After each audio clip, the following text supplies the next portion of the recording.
Hi everyone, it's Jerry. This is a round 8 game from the 2017 Tata Steel Chess Tournament between Richard Rapport, playing on the white end, the 20-year-old from Hungary, one of the most original players out there, the top level. He is paired against our current world champion, Magnus Carlsen. Let's see what we get. Knight f3, d5, b3. Any b3 fans out there? This is not so common at the top level. Why? Well, you're not going to get any opening advantage playing b3. White knows this.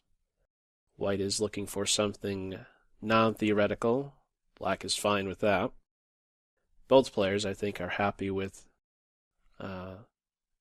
the opening results. We do have a playable position, a very evenish position for some time. Let's see what follows. Bishop f5. Now, when we have b3 as a start, how might you categorize this? Well, how do I categorize it? I view this as a non-confrontational start to a chess game.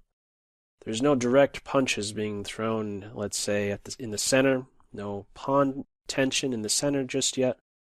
No attack, defense, that sort of stuff regarding the pawns in the center. So with bishop f5, black is saying, okay, I'm going to deploy my bad bishop outside of the pawn chain. This is super solid. So, continuing, we have e3, h6, to preserve the bishop from any knight attack. He can always fly away. Knight d2, knight f6. Okay, just a nibble of tension in the center on d5. That's offset. The c-pawn attacks d5, then we have the c-pawn defending d5. g3, bishop to e7. So white's going for a double fianchetto. Very solid structures for both sides. If you're curious about the decision with the dark square bishop, what are his other options? b4, c5, d6, why not to any of these? Let's just rule them out.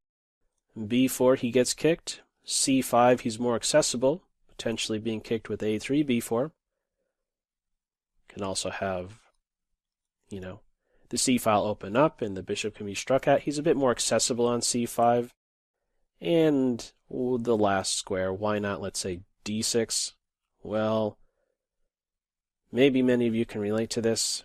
Potential for e4 and then e5, and all of a sudden you're in a fork. So in order to steer clear of that, bishop e7 at the end of the day is best. A bit more modest looking, but stays out of trouble. Bishop g2, both sides castle, and both sides are playing a bit of a mimicking game with the knights. Okay. White says, I want a little bit of space on the queen side. Can we get a little bit of space? Black says, no. I will stop your idea to play b4. And now queen to b1. So really this is where the game begins. An interesting thing for me to share here is that I've played this position, I think, multiple times for both sides. Not in any serious games, but blitz games. This is the type of position we have here. It's just ultra solid. If we strip this board of all pieces and just look at the pawn structure, it's just a perfect pawn structure for both sides. No great gaps, no exploitable holes within one another's camp. Let's see how play develops. Where will there be, now that I drew some attention to the pawn structure, where will it change? At what point will there be, let's say, some target created in the game? After queen b1, we have now bishop to h7. This for me was always a bit of a, where do you go with the bishop? I've played this position. I've played bishop to g6. and I've played the bishop to h7. Does it really matter? It's tough to really weigh which square is best. I've played both. In the game, it's bishop h7. I'd just like to touch on a couple differences between the two squares. If you go to g6, you are potentially running into a knight e5 move with an attack. And I think that that is the main reason why black went all the way back. The computer is, if you throw it up against the computer, they'll kind of weigh both squares with the bishop as, about the same. So if you go to g6, you're more vulnerable to a knight attack. On h7, you don't get that. If there's a downside with bishop h7, it's that you take away the flight square for your king. That can play a role at some stage. And I've had that happen to me. So that's why I'm able to be confident with sharing this information with you. Now, why is the bishop moving in the first place? Well, he's just, it's a preemptive move against some quick e4 strike. So you have the time to do this to kind of tuck in your pieces and make this, let's say, prophylactic type of move. And that's what we get with move 11. Bishop h7 it is. Something also worth noting here is that light square bishop, black's light square bishop, I've had this happen to me. A light square bishop can sometimes be out of play. Now I was saying it was backing up, anticipating e4. That's not to say e4 is going to happen, because what white can do in this structure is maintain d3 and e2. Just these two pawns right here control the bishop. If they go unmoved, the bishop is forever, let's say, biting on a rock.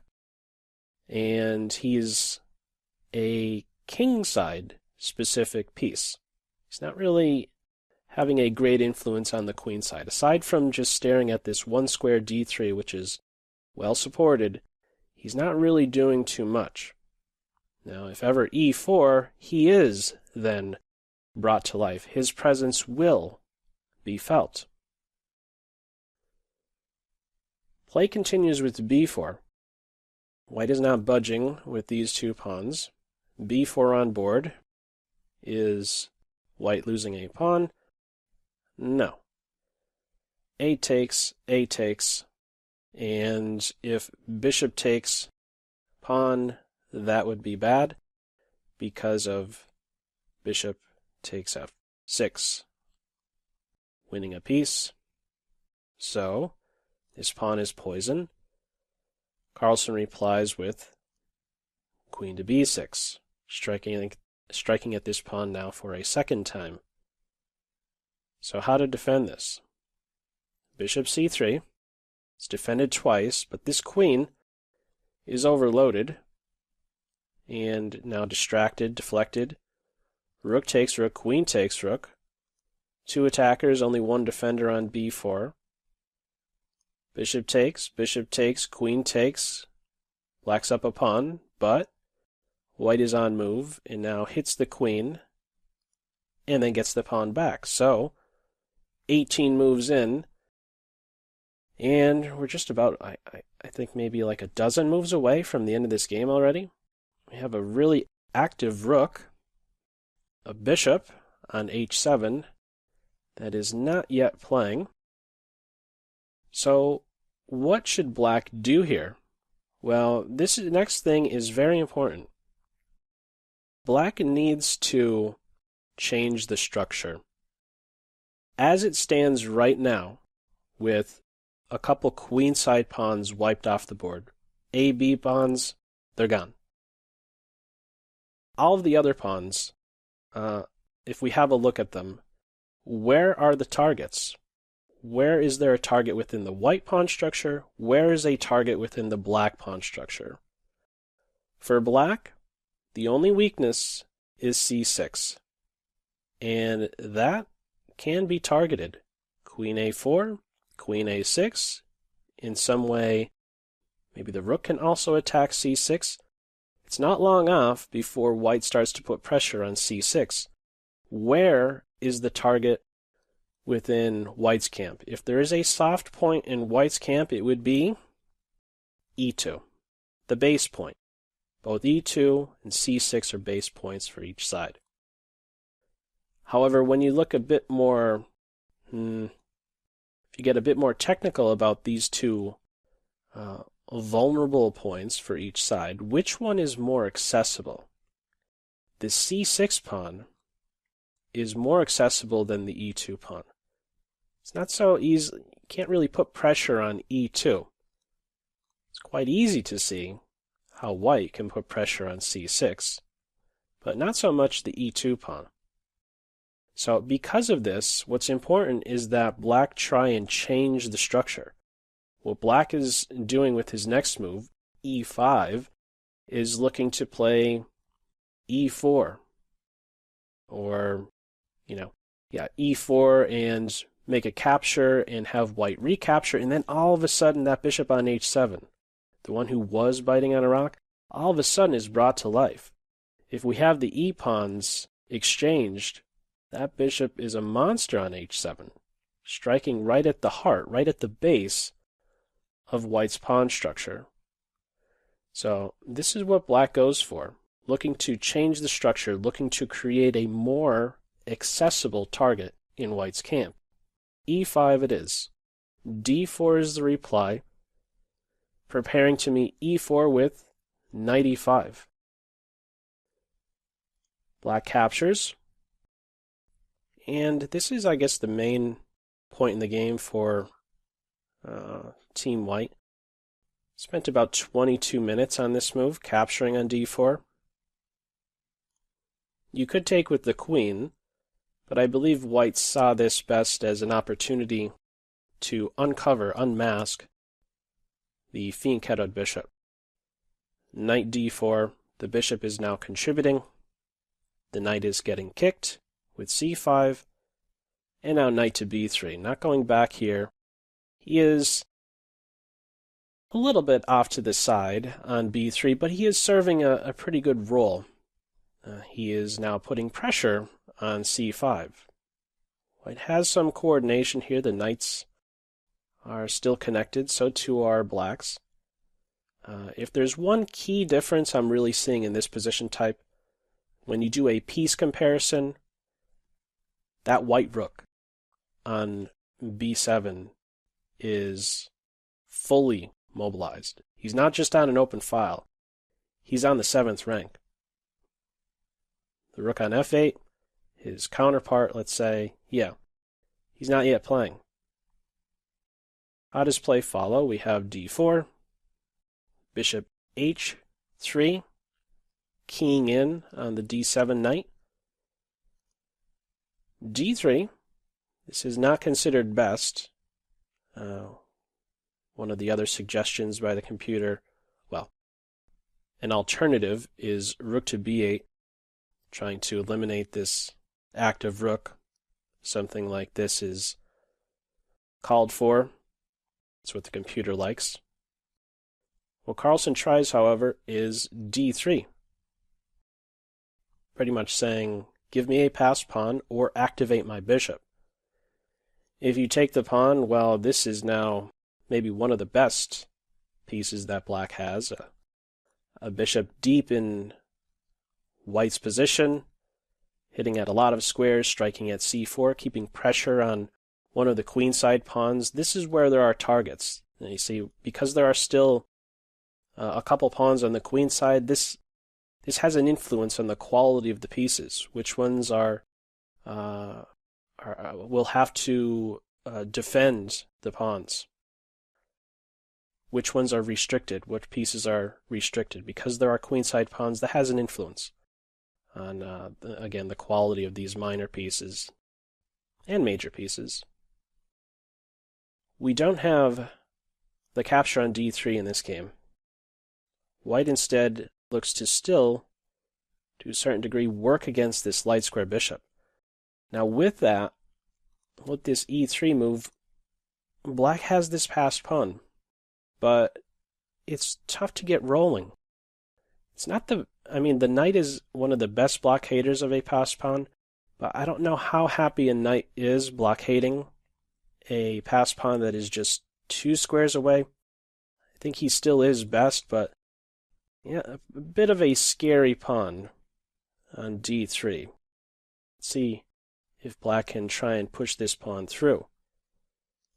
What follows is knight e5, pressure on c4, eyeing up now a gap in white's position, f3. That is a hole on f3. And, well, this bishop is now staring off into space. So he returns to the main diagonal, covers f3, and maybe even eyes up a pivot square on d5. Rook c8. And this was an issue, playing rook to c8 in this position.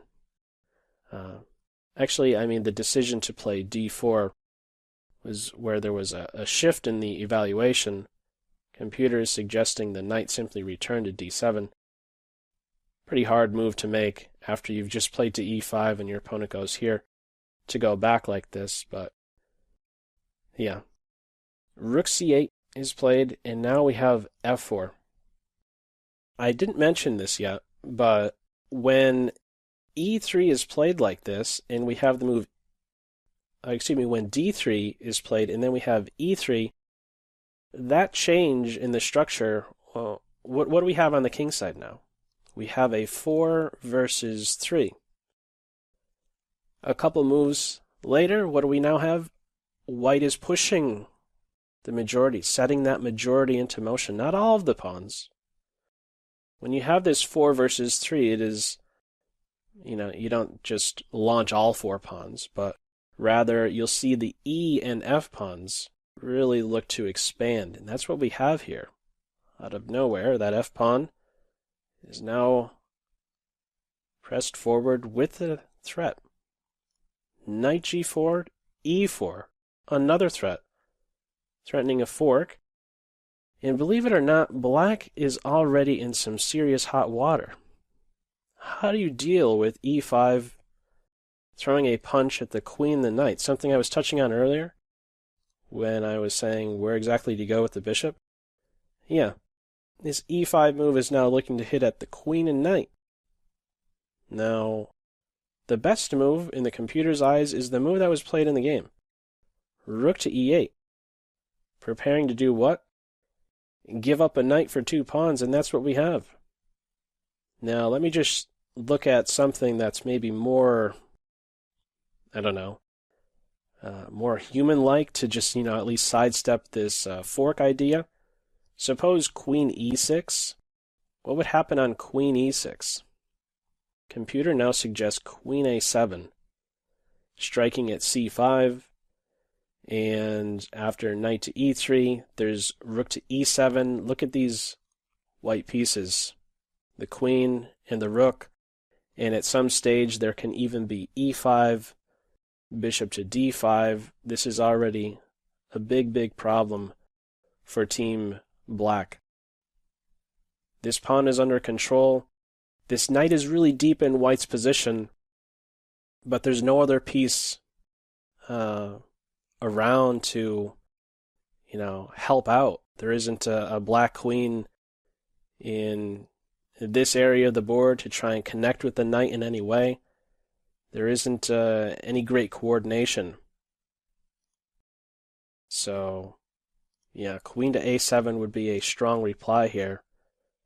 And black will have a lot of defensive responsibilities, f7, once both pieces are on the 7th rank.